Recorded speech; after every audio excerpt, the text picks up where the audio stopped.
বাংলাদেশের অন্তর্বর্তী সরকারের উপদেষ্টা বা নীতি নির্ধারকরা বেশ কিছুদিন ধরে আকারে ইঙ্গিতে বা খোলাখুলি বলে আসছিলেন যে গণহত্যার জন্য বিচারের কাঠগড়ায় তারা ভারতের কাছে শেখ হাসিনাকে ফেরত চাইবেন।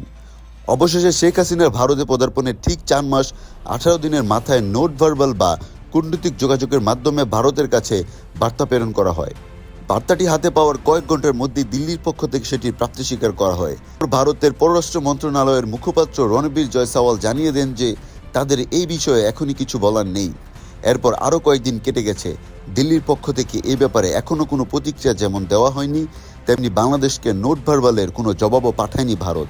ভারত সরকারের একাধিক গুরুত্বপূর্ণ সূত্র মারফত জানা যায় তারা এই অনুরোধকে আদৌ খুব একটা আমল দিচ্ছেন না। এমনকি বাংলাদেশ সরকারও যে খুব একটা সিরিয়াসনেস বা গুরুত্বের সঙ্গে অনুরোধটা করেছে সেটাও মনে করছেন না কর্মকর্তারা। দ্য ইকোনমিক টাইমসের এক প্রতিবেদনে বলা হয়েছে, শেখ হাসিনাকে প্রত্যর্পণের বিষয়ে এখনও সিদ্ধান্ত নেয়নি ভারত। শেখ হাসিনাকে ফিরিয়ে দেওয়ার অনুরোধটি রাজনৈতিক ও কূটনৈতিক নানা চ্যালেঞ্জের মুখে পড়েছে।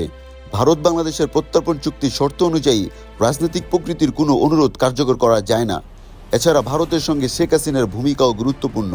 তিনি চরমপন্থী দমনে এবং উপ-আঞ্চলিক সহযোগিতা বৃদ্ধিতে ভারতের স্বার্থ রক্ষা করেছেন।